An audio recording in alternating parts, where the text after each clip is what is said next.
Happy Africa Day and welcome to the first virtual Breaking Down Borders Africa Youth Summit hosted in partnership with the South African Human Rights Commission. Over the past 4 years, we have hosted youth from over 26 African countries in the diaspora. This virtual meeting, like our previous summits, is to create an inclusive space for African youth to engage on collective youth activism towards the continent's sustainable development. This year's summit is hosted under the theme Together Apart towards collective youth activism. And under this theme, we hope to engage on a collective and inclusive response to the current pandemic and other issues affecting the African continent. Over the next 5 days, we'll be hosting sessions relating to youth activism for disaster response, the impact of COVID-19 on youth livelihoods, on women and girls, on human rights, as well as youth well-being and mental health. Our opening session today, under the theme Youth Activism for Disaster Response, will be facilitated by Patrick K. Stephenson. Patrick Stephenson is an economic consultant with a keen interest in Africa's development. He has consulted with institutions in the public sector and the INGO space, institutions such as the World Bank and UNDP, amongst others, and is currently the head of research at the Imani Center for Policy and Education. As a broadcast journalist for GH1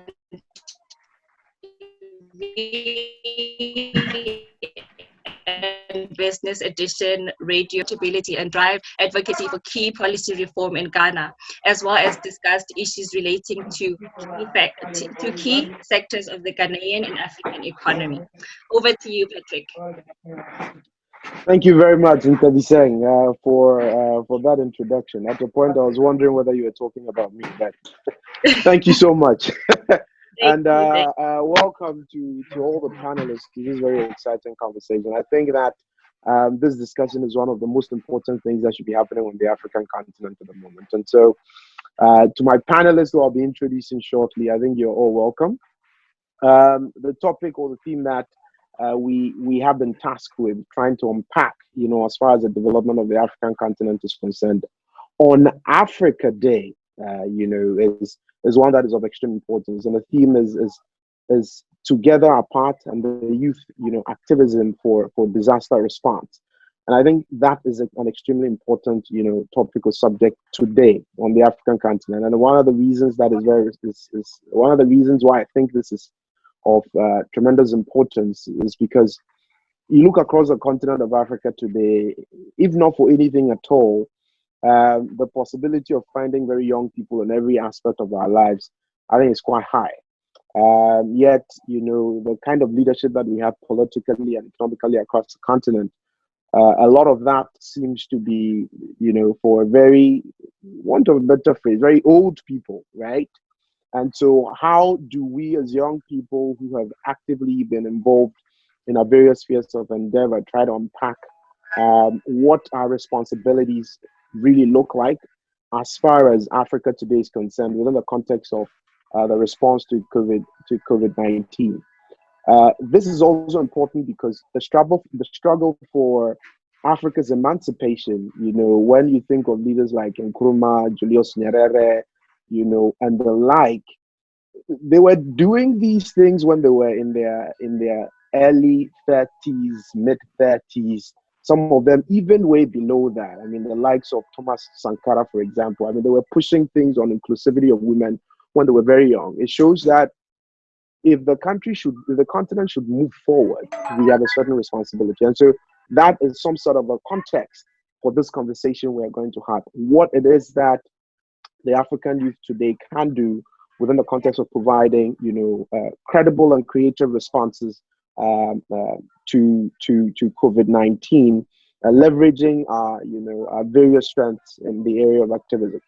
And so that's the conversation. The mode of our discussion is going to be a Q&A session. So it's not to suggest that I have all the questions. I think we have some audience as well that will have their own questions regarding the theme and the subject. And those questions will come and we'll take them as and when we get them towards the end of the conversation.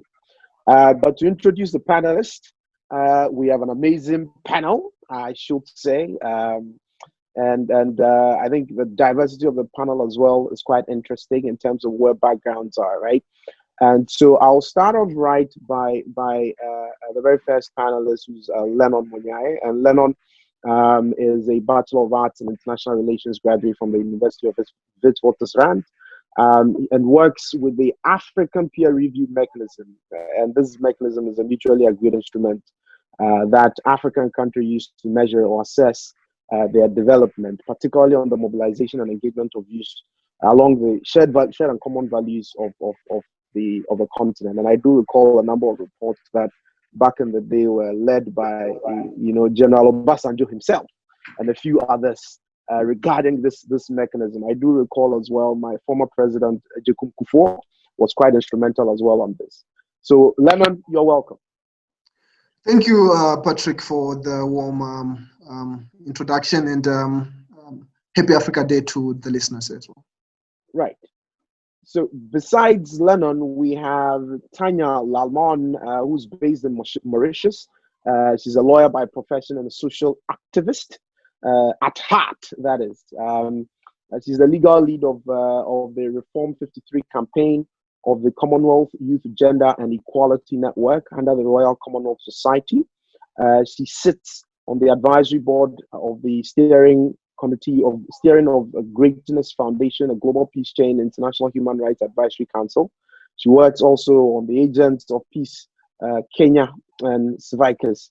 She's the founder and country director of Mauritius chapters of the African Network of Youth Council, and she has a lot of credentials in terms of women empowerment and engagement of young people in the area of business and there of entrepreneurial development. Tanya, you're also welcome. Very interesting and exciting to have you here.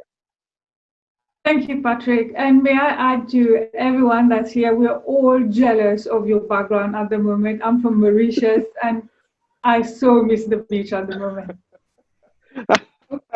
Thank you very much. People in the audience are telling me that they're missing the beach. So. Well, it's part of feeling youthful and getting the brain to relax under such stress, right? Okay, now besides Tanya, we have Thomas Singbeh, who is a librarian. So again, shows you the diversity of the panel that we have all across the African continent. And he's an enthusiastic Pan-Africanist, very useful characteristic of a young person in today's Africa. Currently, he's a teaching and research assistant in the Department of Political Science, the University of Liberia, and he's deeply interested in issues of governance, inclusive development, policy making.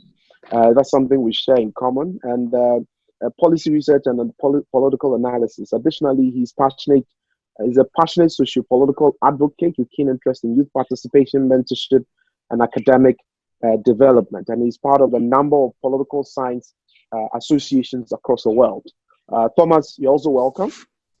Thank you, Patrick. It's a great pleasure, and happy Africa Day to all our great participants all across the continent of Africa and in the diaspora. It's my great delight. I'm absolutely pleased. Thank you very much for making time to join us, Thomas. And finally, we have on the panel Allan Tumbo, who's an ardent advocate for human rights and a passionate Pan-African as well.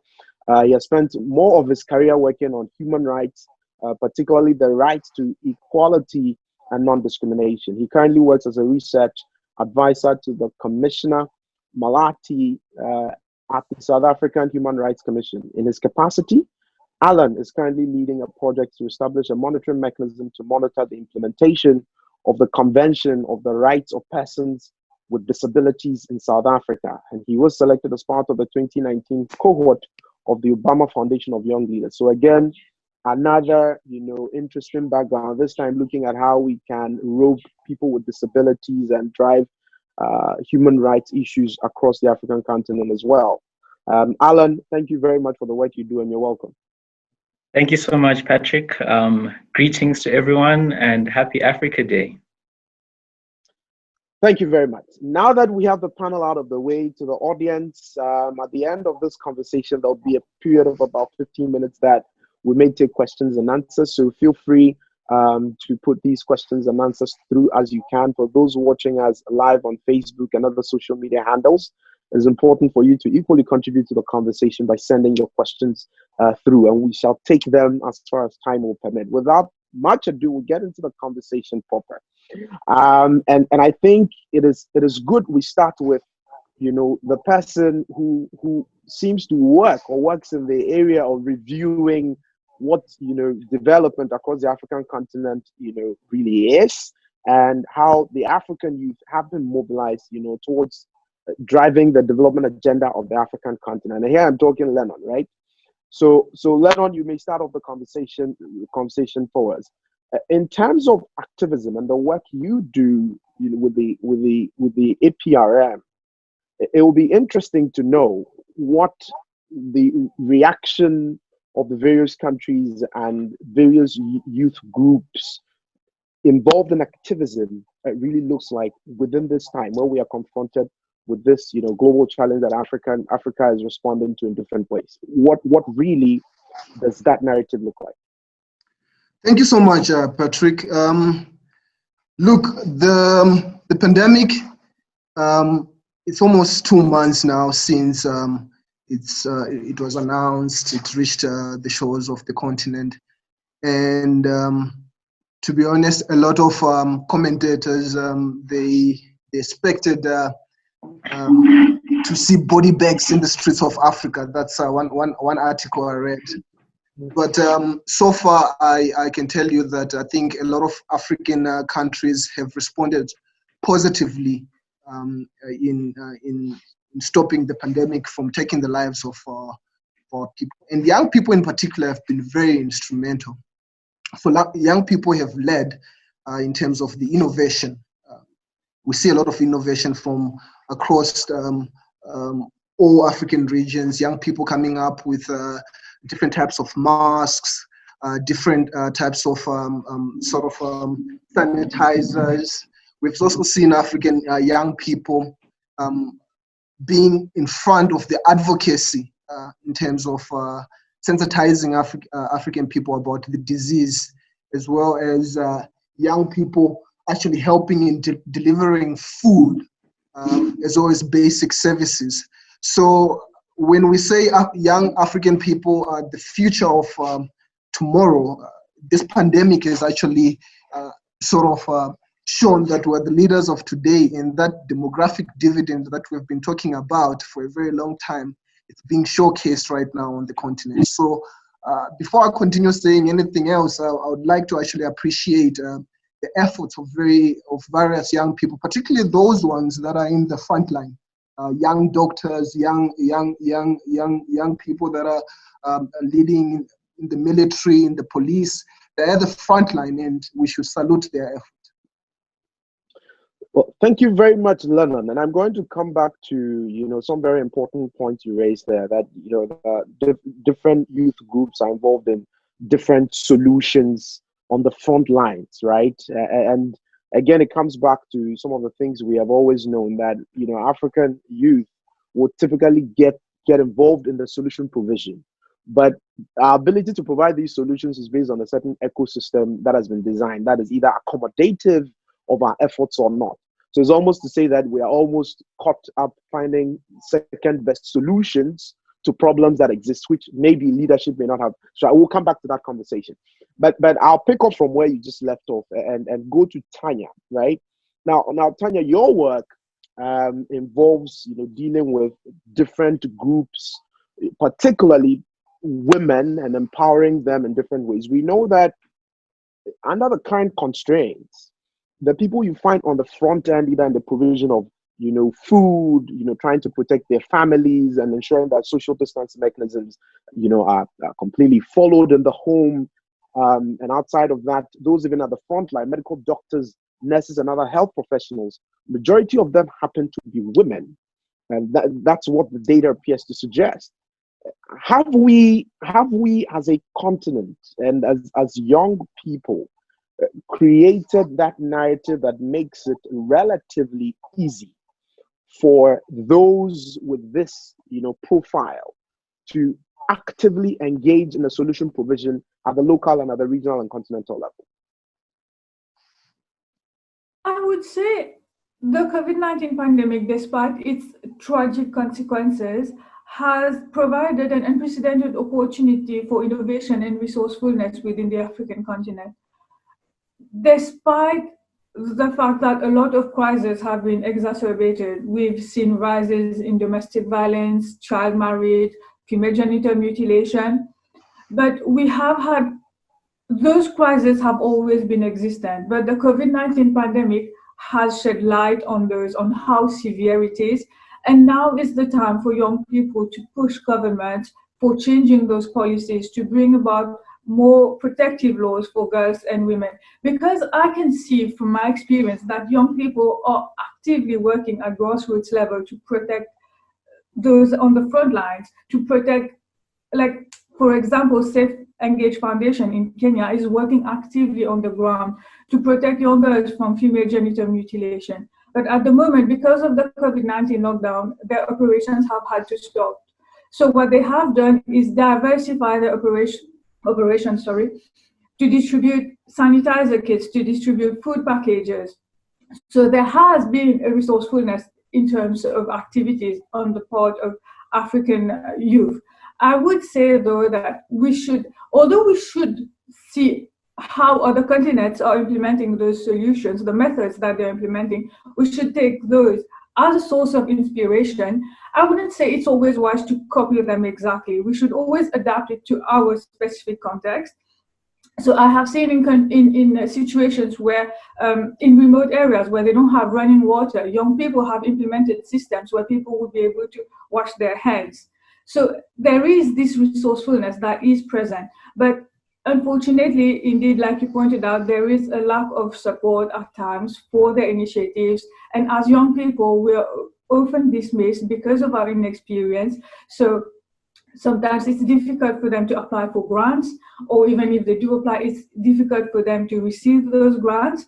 But I feel like the COVID-19 pandemic has also highlighted the need for funding for young people's organizations. So now we have seen an emergence of grants and sponsorships for projects specifically designed by young people. So although we are still in a very difficult phase in terms of surmounting the crisis, I feel like we are on the right track at the moment. Thank you very much for that reaction. But I'll follow up quickly on a point you made, regarding the fact that the pandemic as it is today has almost thrown light on challenges and issues such as domestic violence, etc. There's always a saying that in every challenge or in every difficulty there's an opportunity.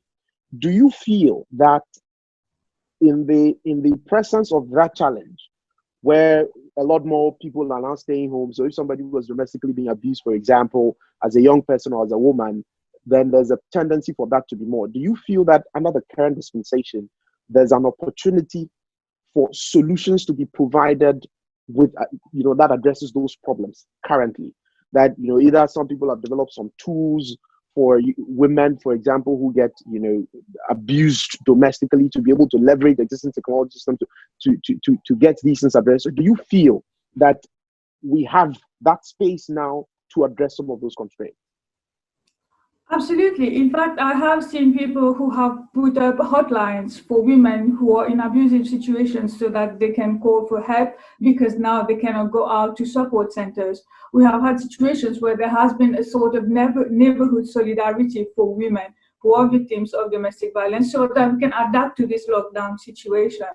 Unfortunately, though, the situation has always been prevalent. It's just because that we have the COVID-19 pandemic at the moment that more light and media attention is being thrown on it. So I feel like this, like you said, is the appropriate opportunity for us to tackle those challenges at the moment, so that we can absolutely, completely eliminate them right now, so that in the future we can have better situation for women and girls whenever, if it happens that they have to stay within the house. Thank you very much. So, Allan, you're the human rights activist, right? Yes. And that, in my opinion, comes with a lot of responsibilities, whether you're talking economic rights, fundamental human rights, political rights, etc. But I think what is equally interesting about what you do is the focus on people with disabilities. Somehow, it will come across as though the thinking fray for providing solutions in the current dispensation that the continent finds itself, I hardly hear a focus on that group that, ordinarily is marginalized anyway, right? In terms of the distribution of resources, whether it's in healthcare and education or whatever it is, that group is already marginalized. Now, we have a constraint that is confronting everybody. It would appear there will be further marginalization of that group. So that if, for instance, we're saying, okay, people have got to start working from home or, going to school, having the online education, the person who ordinarily maybe was blind or could not, see properly or was visually impaired or it is not fully able in certain dispensations, we haven't provided resources that actually connects them to the emerging concept. Will that be a fair observation? And how does that tie in with our values of Africans and the objectives and goals we set for ourselves, that we're not leaving anybody behind? Yes, so it is true. The current situation we're in is one which really works to marginalize people with disabilities a lot more, right? What our monitoring is showing us is that there are certain rights that people with disabilities are experiencing and being affected by during this time, right? That includes access to information, for example. Many of us have been watching our presidents and ministers giving announcements on what the responses and interventions will be with regard to COVID. In the South African case, at least, we've had some progressive measures where there's been a sign language interpreter during the announcement. But often even that is not enough, right? So there's still people who are still excluded despite the fact that there's a sign language interpreter. So what we're having is a lot of people who are sitting in their houses, they can't leave, and they don't have an idea of what is happening outside of their own environment, right? So access to information, accessible information becomes such an important right at the time, right? And then we also have access to education, which you've already mentioned.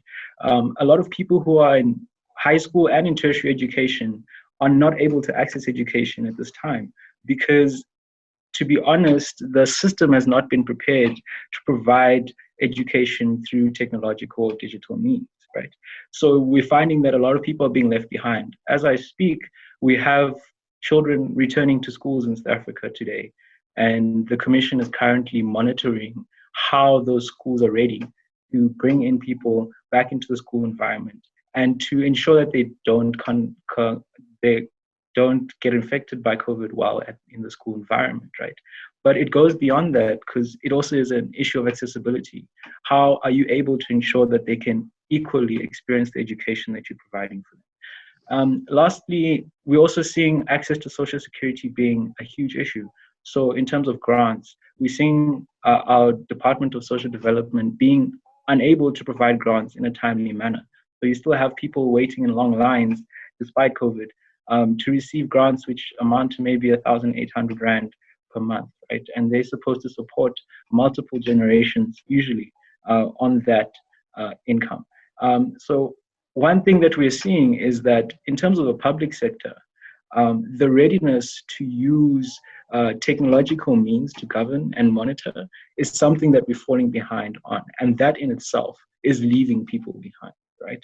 So in terms of what we need to do, I mean, even one of the things we've seen is people being abused in their homes by law enforcement officers, right? And currently government is unable to monitor the behavior of their own law enforcement officers on the ground. So this really speaks to the need for African states to emphasize and prioritize digital transformation in their own governance frameworks.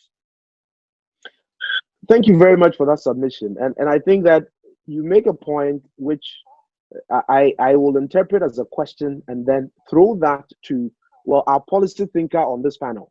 He will assume the responsibility of a government to try to help us unpack that, right? Thomas, so again, you work in policy making and policy evaluations and policy analysis. The point Allan makes is that over time, we appear not to have designed inclusive systems of policy design and policy implementation. And COVID-19 has sort of magnified that.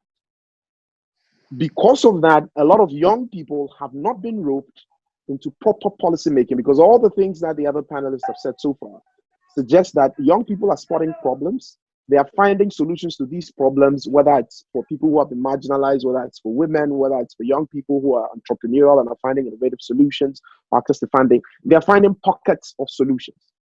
If you are to wear the shoes of the government, this time you're not the person analyzing the policy, but you're the one who's supposed to be formulating the policy. And you look at the aspirations that the African continent has set for itself. And I know, Agenda 2063, for example, indicates that, we want to build this very inclusive system of policy design across the African continent. I think Allan is throwing a challenge that we don't seem to have proper systems of inclusive and participatory policy making that ropes young people into decision making, so that in a time like this, our thinking necessarily features into policy design. How would you react to that? Thank you, Patrick. Thank you for the opportunity.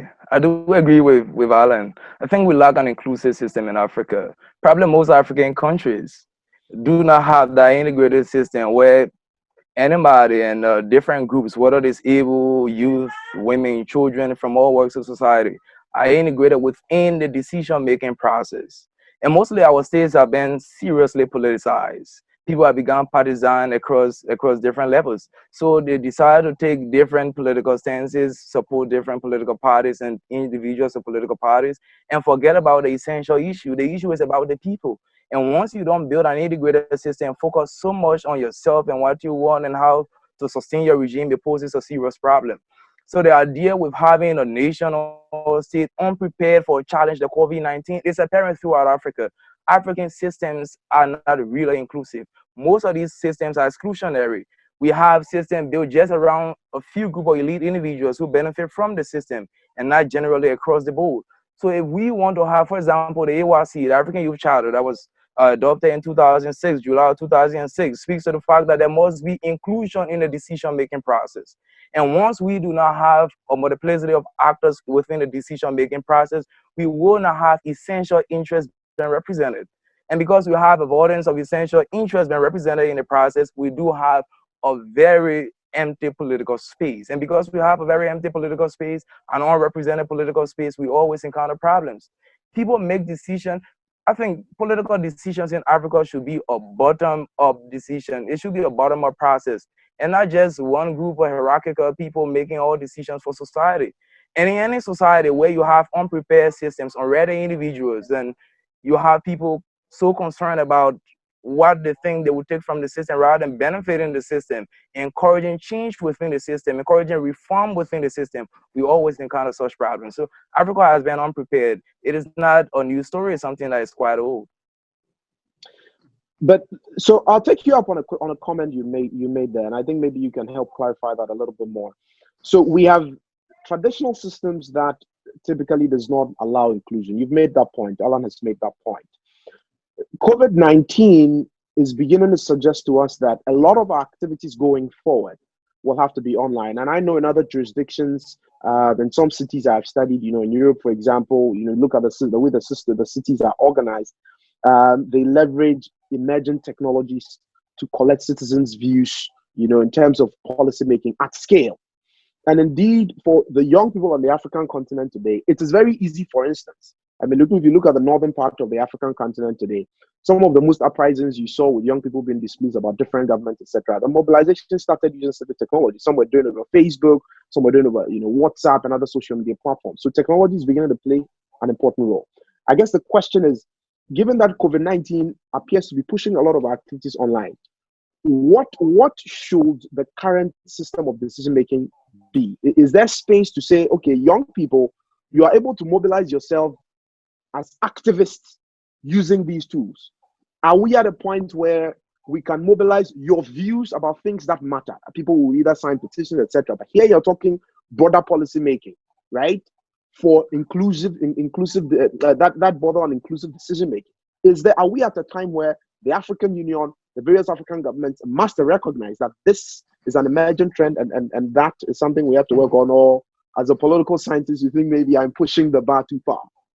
No, I think You haven't read about that, then I consider that e-governance. You're having a virtual program where people discuss emerging issues and solicit views and recommend important policies to government. What I basically think, what does it undermine the African Union and even policy making at national government, state parties level for quite a long period of time has been the lack of political commitment. There is a great need. I think it's important that we do that. We commit ourselves, the African leaders commit themselves to the process. We can sit on these shows, on these programs, and discuss inclusive policy making at different levels. We can talk about including all sorts of people in societal decision making. But the problem really has been, are African leaders serious enough? Are they ready enough to include these people as part of the political decision making process? The youth are enthusiastic. It's no doubt they are ready. They are driving the entire response to the COVID-19 pandemic. These are people ready for governance. These are people ready for leadership, even the women and those in other parts of society. What we do need is not just people making rhetorical statements, not just people ordering all sorts of rhetorics. We need action. And these action must come in concrete plans that are very inclusive and are very direct. And that's African leaders just not trying to make any serious commitment. Tanya, are we going to get out of this sort of a quagmire any time soon? I mean, you have mentioned some of the solutions that you have seen young people, across the continent try to put across. Do you get a feeling that these solutions are at a point where the systems will accept them as credible solutions for responding to the pandemic, or you still think that we still have a long way to go? I feel like the time for action is now. This crisis has been bad, but this is the time. This is a turning point for inclusivity. I would like to touch upon what Allan said about inclusion of disabled people. They have for a long time been marginalized from decision-making processes, from economic participation in society. They haven't been able to lead an independent life per se. But with the COVID-19 crisis, as a lot of operations have moved online, remote working has expanded tremendously, and social networking has also expanded. I feel like there would be more inclusion of disabled people, especially those who have limited mobility. So this will open up a whole new ocean of possibilities for them. Likewise, I would like to touch on what Thomas said about inclusion of the voices of young people and women. There has been a long-standing narrative, I would say, of inclusion of women, of all vulnerable groups actually, in the decision-making process.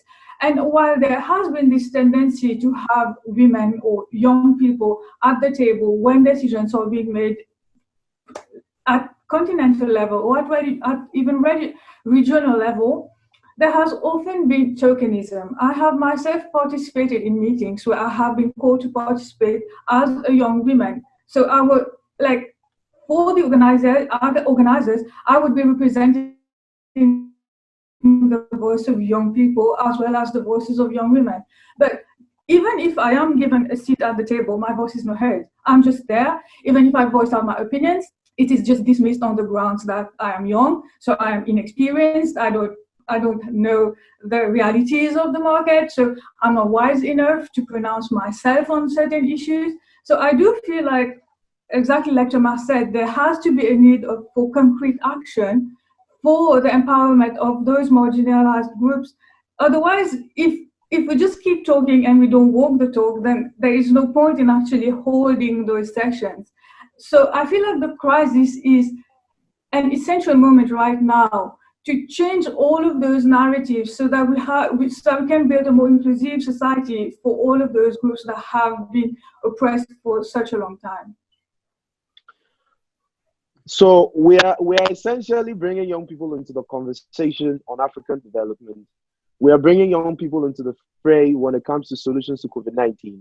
But what I hear you say is we are just ticking boxes in certain cases, just so that we are satisfied that we have included them, but not necessarily listening to the views they have.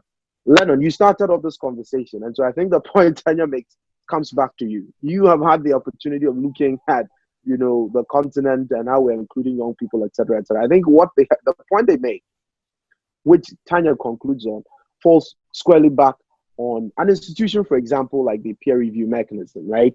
because you're helping typically assess the performance of African governments and African countries and how they're keeping in time with what is going on. Given that the indication is that we're ticking boxes and not necessarily listening, what do you think we can do currently? First of all, do you agree with that assessment? And secondly, what do you think we can do to reverse that so the likes of Tanya, myself, and others can be comfortable that going forward, even beyond COVID-19, we have a space where the voice of young people will matter at the continental level, not just having youth groups and bringing them to just check boxes. At the national level, they will matter. And at the institutional or company level, it will equally matter before we even get to the context of the family and other narratives. So, Patrick, I do agree with Tanya that a lot of young people still feel excluded and marginalized. And that is correct throughout the continent. I recall a few years back, young people in Nigeria actually sort of worked together to force a bill for not too young to run. The law at some point excluded young people to actually run. So for me, the power is in our hands as young people. So for instance, right now, a lot of public money is going to be spent in terms of stimulus packages responding to COVID-19. And unfortunately, the ugly head of corruption is going to be all over the place. It's up for us here as young people to actually stand guard to make sure that this public money is used responsibly and transparently. So that's one very first thing that we can do. The next thing is for actually to push young people to get into leadership, for co-generational leadership. It's very important for us not to make noise from the outskirts of the table, the decision-making processes. We can protest as much as we want, but for as long as we don't get young people that look like us, that understand our realities and the difficulties in power, if we don't get them into power, and if we don't get them to get elected democratically, I think we still have a long way to go. So my call is actually for young people to actually get involved in the system and try to change the system from within, if possible. As you know, this year the African Union actually has silencing the guns by 2020, which was a big goal to have silenced guns this year. And unfortunately, those guns are not silenced. So we don't want a situation by 2063, young people like us are engaging again, and we still have the same issues, Patrick. So I think it's very important for us to take responsibility where we can and actually get involved. Tanya, are you comfortable with the responses that you have heard from, if I could say, the man who typically goes on and holds the cane and keeps everybody in check? I mean, and I'm asking that specifically because, you know, we've heard these very fine things. And for me, the question I've always asked is, should we have, you know, leaders today who are 60 years old or more making decisions that have 50-year implications? Should they be doing that, right? Because the things you have outlined, for example, Tanya, are very short term. What can we do today to, you know, you put the young person around the table, he matters. Lennon indicates young people, mobilize yourselves, get involved. Are you comfortable, Tanya, that the system opens up, you know, the system will recognize that effort that you put in? And should they be thinking 50 years from today rather than focusing on what matters, you know, within the short term? Absolutely. Actually, I have noticed because a huge part of Africa has been colonized in the past. So a lot of our laws and our policies are remnants of colonization. And as part of the Commonwealth Youth Gender and Equality Network, I have been working on trying to reform those laws, on trying to lobby diplomats, lobby high-level officers to push governments to actually reform those laws that have for such a long time been discriminating towards people, towards women, people with disabilities, people of the LGBT community as well. So I do feel like indeed, if we have, like Lennon said, if we have young people pushing for those reforms and actually making those who are in power at the moment see the need for those reforms, because I feel like they have not witnessed the effects of, I would say, just perpetuating those traditional laws over generations. And a lot of them, like, unfortunately, as is the situation, have tended towards corruption, if I may say so. So, and unfortunately, again, like Lennon said, with the huge amount of funds being disbursed to combat the COVID-19 crisis, we are going to have a rise in corruption. So indeed, now is the moment to change those laws, to reform those policies so that we can actually have an Africa that's moving forward towards more inclusivity. And one of those policies for inclusivity is also changing the educational playing field for more inclusion of those who have not been able to access education in remote areas. We have seen how education has moved towards the traditional system, from the traditional system to a more technologically based system. Unfortunately, although this has, in a certain sense, made the educational materials more accessible to those with maybe limited mobility or those who are hard of hearing, the most crucial aspect for accessibility in those cases is internet penetration. And this is a huge issue in Africa. So this is another point that young people should lobby for, because we have to admit we're privileged at the moment. We're hosting a summit and we're all in different parts of the world and we have internet connection, so we're able to get our voices heard. But what about those who don't have internet accessibility, or even if they do, they are unable to afford it? So this is an additional barrier for them to overcome. And this is just one instance of the barriers that have to be eliminated, and policy reforms and laws are the way to that equality. Excellent feedback, Tanya. Lennon, Allan, I mean. Yes. So there's been a talk about a lot of money that is going to be disbursed within the time. And you look across the world. In fact, some reports I saw from the IMF has introduced the most unconventional economic principles ever that I have seen as somebody who observes economic policy closely. Mm-hmm. To the extent that, in fact, some states have given, governments blank checks on which to find solutions to the problem currently. What I want to ask you is the provision of that resource, and Lennon and Tanya have indicated that there's the possibility that may, if not accentuate, aggravate the challenges we have with corruption. In terms of the allocation of the resources that are currently being provided, do you get the feeling that the application of the resources are youth-centered? Do you get that feeling that it's centered on empowering young people, even if they are going to be corrupted? I mean, is it focused on empowering young people such that we can take the opportunities that are required and still be able to operate effectively within the current context and beyond? I would say that my observation hasn't been an approach that is necessarily people-centered, right? So we haven't seen an approach that says, we have received this amount of money and we would like to ensure that with this money we can reduce gender-based violence in the next 5 years, or we can reduce the amount of youth who are unemployed in the country. And we're not seeing there being an accountability mechanism that's holding government accountable to that. So the answer is, we aren't seeing that people-centered focus. We are seeing economically minded focus. So what is going to impact on our GDP immediately? How are we going to grow our GDP immediately?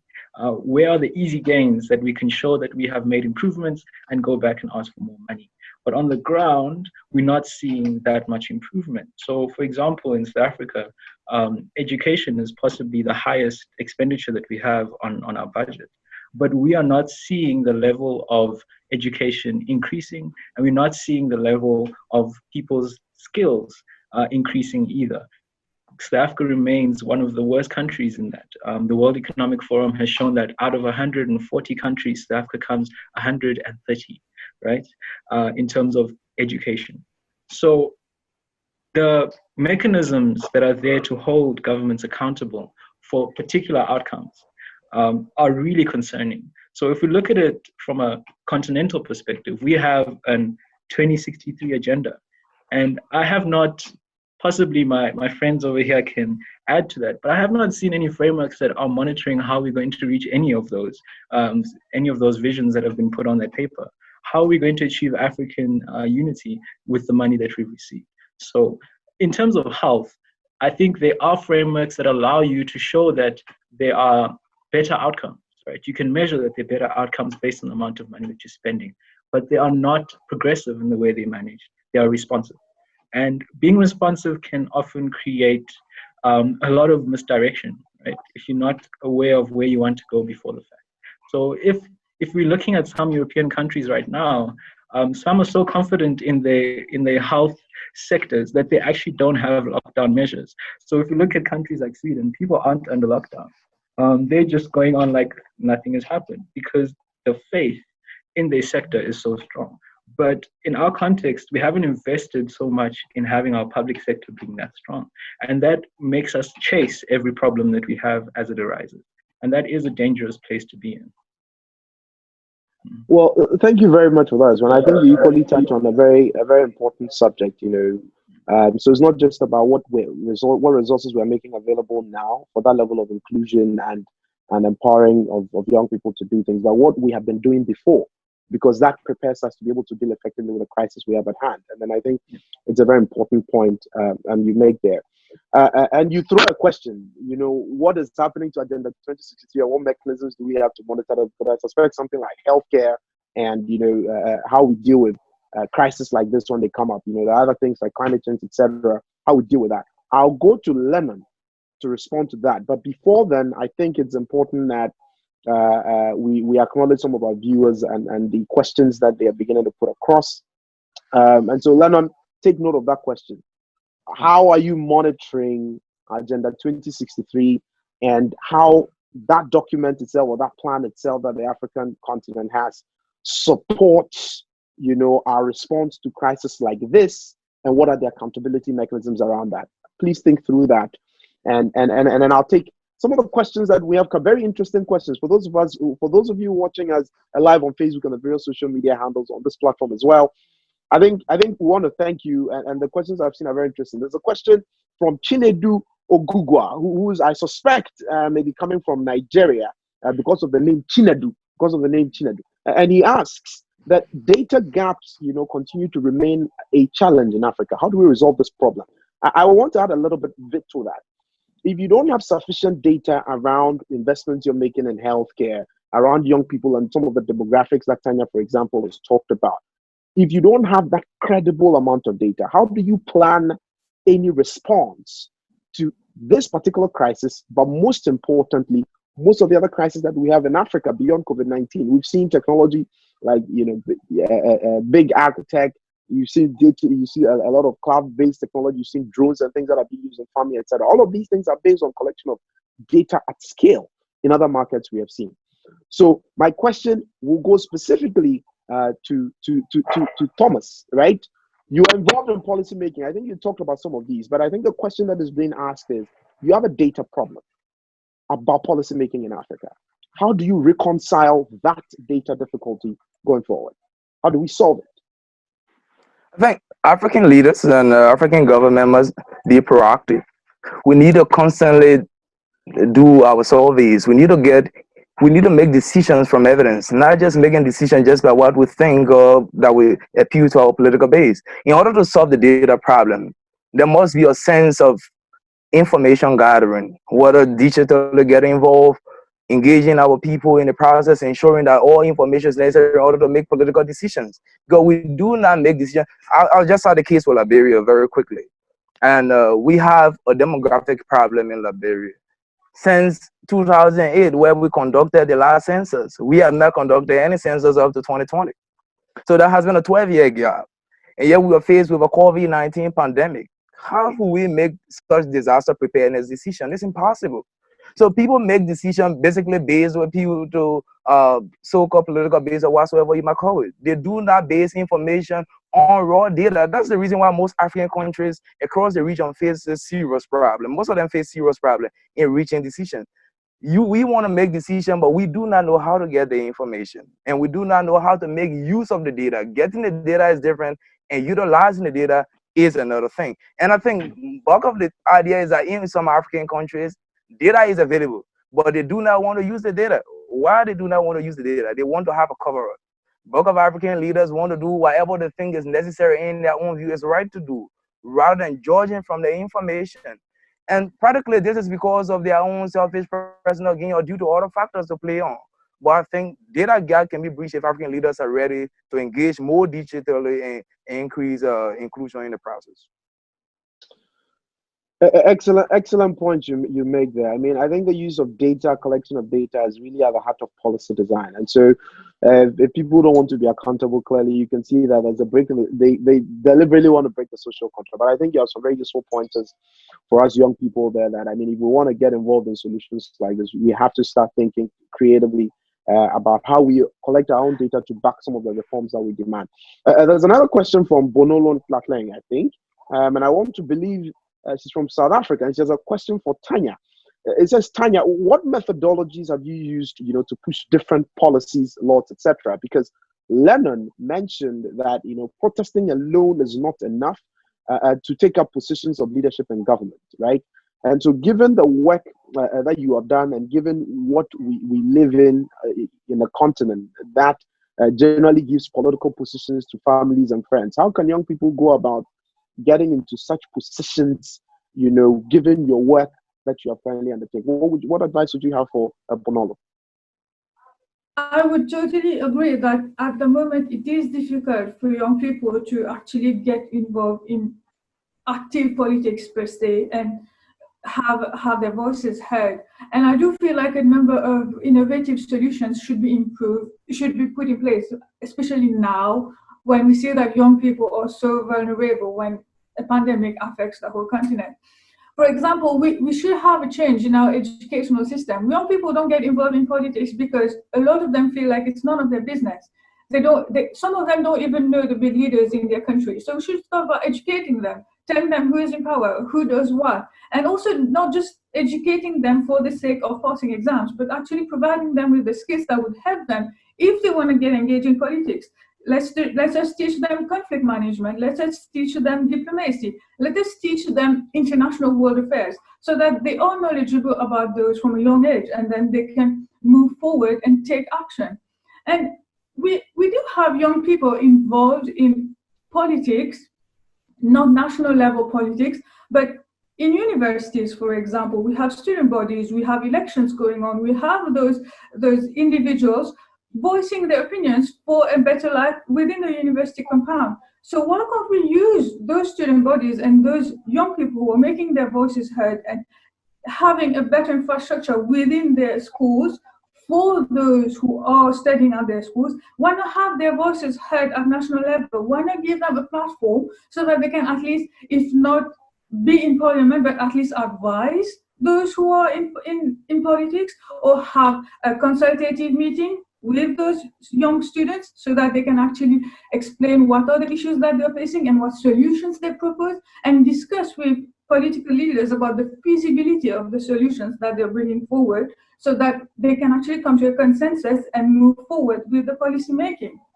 And I also feel like young people don't feel like they can get involved in active politics because, let's face it, they don't have the funding that's needed to get actively involved in politics. So we could also start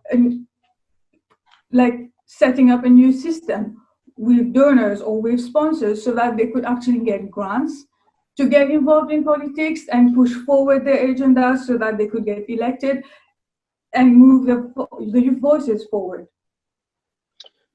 Excellent. So there was a question from Tantu Gayude Allison, and I think his question is what you have, your response now has touched on some of those. What concrete strategies can young people, take in order to get actively in politics or higher up authority so they can influence decision making? I think it's a very important point here. Lennon, I'll give you an opportunity to respond to the question that, Allan put to you. And I like the fact that he's asking, because if he is a civic activist, doing a lot of things for, driving human rights, etc., and he doesn't seem to see clearly what the accountability mechanisms at this continental level really looks like for fine plans like that, we have a problem. So Alan and the viewers, first of all, that was a very good question. We still have issues when it comes to accountability. And from the work that we do at the African Peer Review Mechanism, we do country reviews, which are based on first, a country having an internal assessment of how it's been governed, and then sort of experts come in, then they double check that, and recommendations are given. Then heads of state sort of do sort of a peer review amongst each other, giving each other guidance. That's at a national level. A lot of countries have started their sort of second generation reviews. That's Uganda, Kenya, and South Africa was ready to undertake its second review.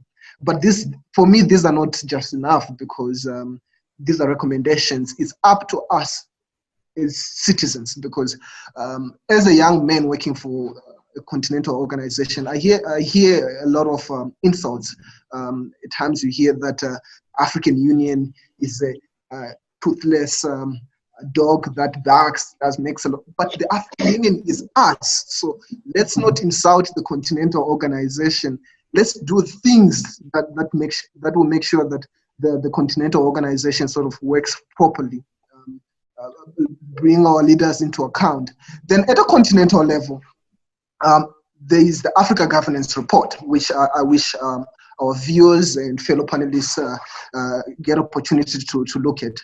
At a biannual level now, the African Peer Review Mechanism is now producing what's called the Africa Governance Report, which sort of showcase sort of at a continental level the situation on governance. And the last one that came out last year, the first governance report, showcased that despite all the challenges that we have, we've actually made strides from back in the 80s. You remember the so-called hopeless, the lost decade, where we had coup d'etats, where we had civil wars. We've made a little bit of progress. So let's not just look, we do have sort of issues, but we've made strides, and it's up to us young people to take responsibility, to have the agency to actually take our continent forward. Instead of crying out, let's move away from political apathy, get involved. When there's an election, go and vote. Well, thank you. Thank you very much. I think you sort of summarized what our expectations should be, but I think my own question will then be, there are these fine things that may not necessarily be comprehensive accountability mechanisms, but how is the union itself or the continental body, driving advocacy so the continent can know, or the people of the continent can know what it is that is happening and how they as citizens can independently hold their governments to get accountable. I think in responding to that, you want to tie your response to that to a question that has been asked by one of our viewers from home, and that is Lilia Sarah. I hope I'm getting the name right. It says, how can African countries behave together to face this pandemic, right? How do we work together to face this pandemic? And I think that equally comes back to the issue of communication and disaster. We're running out of time. You can just cut that short for us. So at the moment, you have the chairmanship of the African Union with the government of South Africa. So you have President Cyril Ramaphosa as the chair, and you have him speaking to his fellow African heads of states in terms of having a coordinated response to COVID-19. He has held several meetings with fellow heads of states.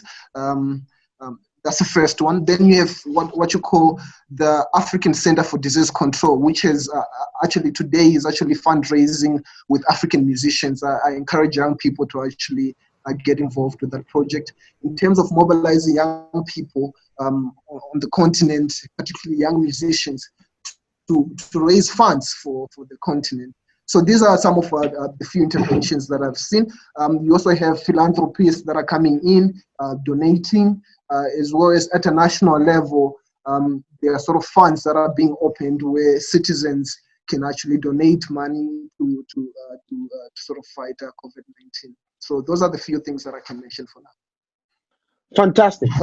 And so, again, we still have a gap on how we rope the broader African continent into the bigger conversation of accountability.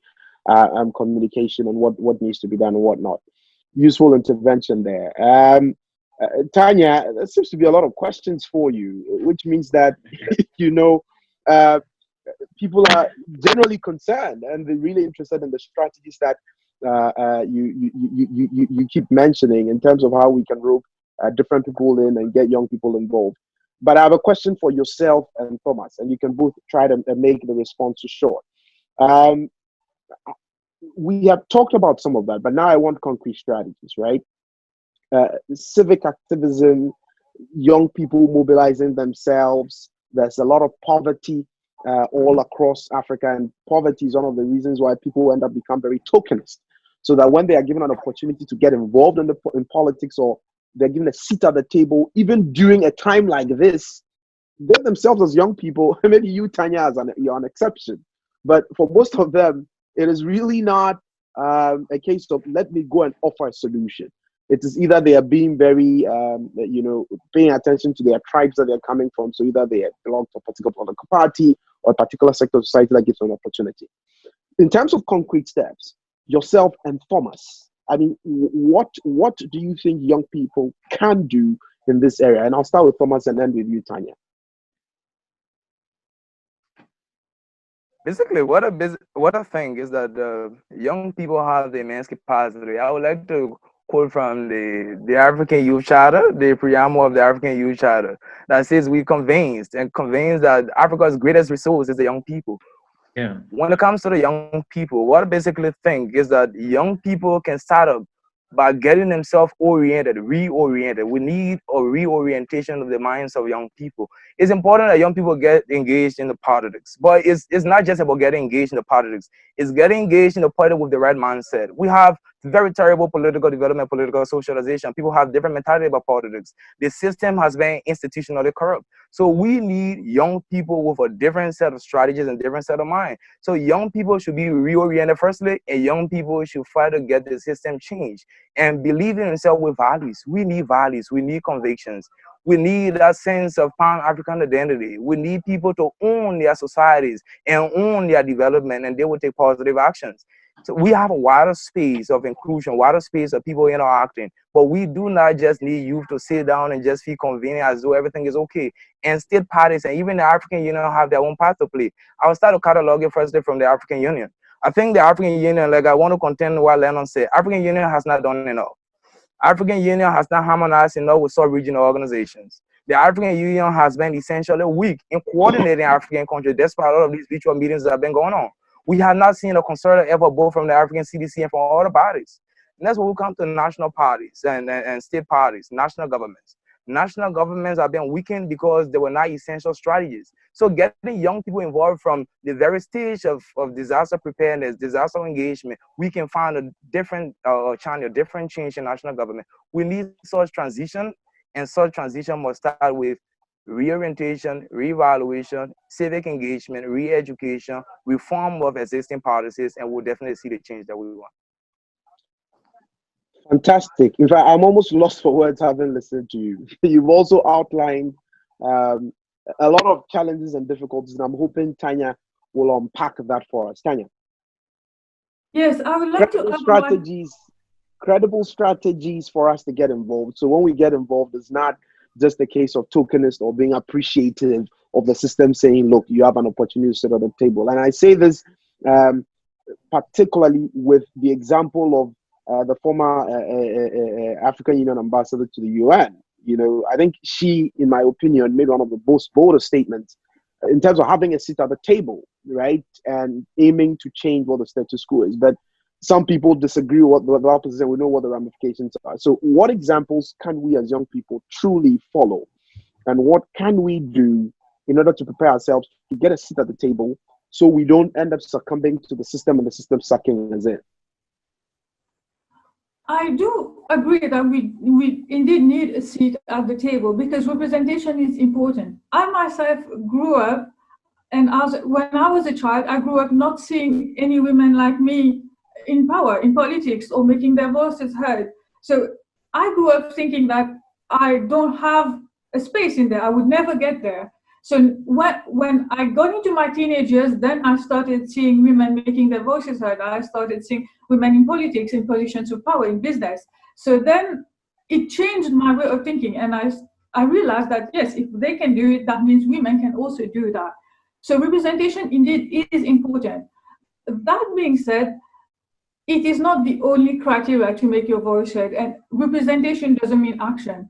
So if you might have a youth representative at the table, and that person may be, let's just say, be able to make their voices heard, but does that mean that complete action is going to be taken? We need all the stakeholders to understand the ramifications of that young person's ideas and suggestions. So even if we don't have a lot of young people in power, it doesn't mean that we cannot make our leaders understand the need for reform and have young people's interest at heart. They might have been in power. Our leaders at the moment, most African leaders might have been in power for a long time, and they have been going on with the same ideologies for years, if not decades. But that doesn't mean that we cannot push for changes. We cannot try to make them understand our perspective and work in harmony with their experience and our enthusiasm combined, so that we can have a holistic development for the continent. And speaking about representation, I saw a question from Shalom, and I would like to address that. The question was, why is there just one female panelist? And again, this comes about representation. I do feel like, yes, I might be the only woman on the panel at the moment, but with all due respect to my other colleagues, I don't feel like they are, just because they are men, they won't be able to advocate for women's rights. You don't have to be a woman to understand that we need equality. Just because I am able doesn't mean I cannot work for the rights of disabled people. Just because someone is not Black doesn't mean they don't understand the plight of Black people. So yes, representation is important, but it's about time we change that narrative that a woman, it's only a woman who can fight for the rights of other women. Men have to be a part of the fight equally, and I do believe that men have a huge part to play in changing the mindset that has been perpetuated over generations and generations in Africa. So unless we evolve from that mindset that only women can advocate for, like only a representative of a certain group can advocate for the needs of that group, there's not going to be any incremental change for that minority group.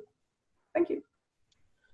Thank you very much, Tanya. And I think on the very last point, I think what you say is actually quite potent, because I think there are different, because of the principle of intersectionalism, I think we have a collective responsibility to all respond to, issues of development and issues of inclusivity from different points. But I think that for the conveners of this forum, it is not deliberate that we want to get a panel that is imbalanced in terms of its gender composition. I think we tried to get a very fair representation on the panel in terms of the panelists outside of myself, but circumstances beyond control led to that. But I don't think any of the panelists here have like you indicated, have not been forthright in representing the views of all the young people we have on the continent. But I think the point that is equally raised is very important, because again, we cannot be demanding these things of our leaders and not be representative. I think my final question will go to you, Allan, and it's fortunately it's a question coming from Durban in South Africa, right? And that's a question from Tabiso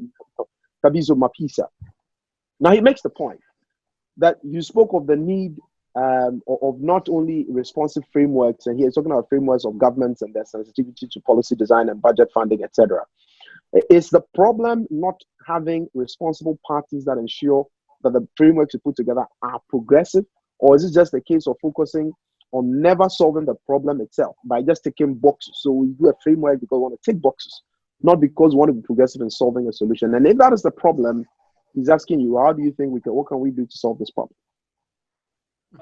I think that the problem lies in there being no problem with you not meeting a target and you not solving the problem. So it's a bit of both.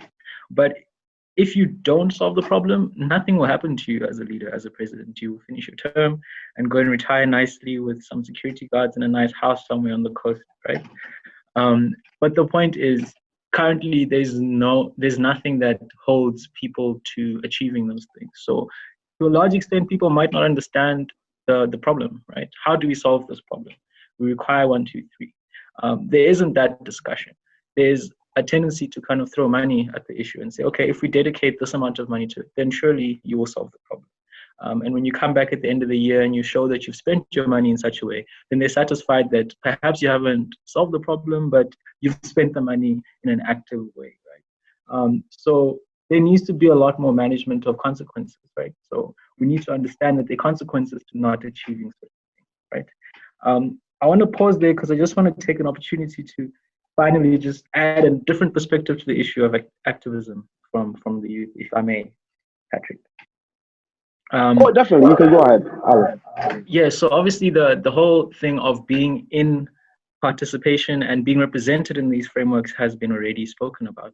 But I think maybe one thing we haven't spoken about is the role that stigma plays in the plight of youth, right? I believe there's still a huge stigma revolving the capability of a person who's youth to lead, right? So we still have this view that is traditional that you must be old or you must have gray hairs in order to have wisdom, in order to have the ability or capability to be a leader, right? And that is something that really does stop us from making a difference, regardless of what table you sit at. If the other person at the table is looking at you and saying, you're too young to understand the dynamics, then nothing's going to change, right? And I just want to give context to this. Between the 50s and 60s, when countries had gotten their independence, there was huge debates amongst Kwame Nkrumah and the leaders as to how Africa should unite, right? Should it be an immediate thing? Should we let go of our borders and unite immediately? Or should we do it progressively from the bottom up? So Julius Nyerere was the arguer to say, let's go bottom up. And obviously he had won the argument, right? But Kwame Nkrumah, his point was that what is going to stifle us in the end is our traditional society, right? Not because they're backward, but because they won't want to let go of the power that they themselves have in order to allow Africa to unite, right? And 50, 60 years on, we're seeing this affecting us on a daily basis, right? The views, the place that youth are placed in society is really the problem, and we must start to reconsider our traditional ways of doing things. Thank you very much, Allan. And I think it's a very good note on which we will close this session. I know there's a lot of questions that are still coming in. If you're watching us live on any of our social media handles for this particular summit, please keep the conversation going. It doesn't end here. We're just supposed to kickstart, an online conversation around these issues that are very relevant to the development of young people in the country. But to my panelists, Lennon, Allan, Tanya, and Thomas, I want to thank you for making time to having this conversation with us, regardless of where you're coming from. And I hope for you, the viewers, at least at the end of this conversation, we've tried to demystify what youth activism in Africa looks like in the face of the COVID 2019, whether there are challenges, and what opportunities exist in that. I hope we've also been able to discuss some strategies that help you understand the position of young people as far as the African Union Youth Charter is concerned. I think and Thomas from Liberia touched on a number of issues in there as well, and what that means for strategies, for strategy provision and solutions in COVID-19, dealing with COVID-19. Again, I hope we've been able to answer questions around, the respective lockdown restrictions that you have seen across the countries and how young people have been innovative in providing solutions to dealing with that. I think Tanya and Allan, talked about a number of those, and I think they're coming from two different perspectives. By breaking down borders, Africa, please do make time and join any of those conversations as and when notifications come through. My name is Patrick Stephenson from Accra, Ghana, and I've been your host of this conversation. Thank you, and to my panelists. Patrick, I'm sorry to interrupt. Before we close, I would like to say to anyone that is watching, all of our attendees and everyone whose questions we haven't been able to answer, if you want to connect with us outside of the summit, please feel free to do so. Our social media handles are on the Breaking Down Borders Africa Facebook page. You can find us there, and then we'll just take it from there to LinkedIn, Twitter, Facebook, however you want to connect. Please feel free to follow us. Fantastic, Tanya. I would like to come in with an important point, just something quickly as my parting comment. Fair enough. Quickly, and then we can wrap up. That's good. I want all African youths to understand that there is no single definition of the African problem. It's a continuous debate. As we celebrate Africa Day, African liberation, the foundation of the organization African Unity, the predecessor of the African Union. Debate started immediately after the 1 year independence, immediately after colonialism, the post-colonial era. Debate started about how to govern Africa, and some were enthusiastic about getting involved. But the question is not about getting involved. The question is, are you prepared to get involved? Thank you. Thank you very much, Alan. I think you closed us on a much better note than I would. On that note, I say bye-bye to everybody and thank you for joining. Bye-bye. Thank you. Bye. Thank you. Bye.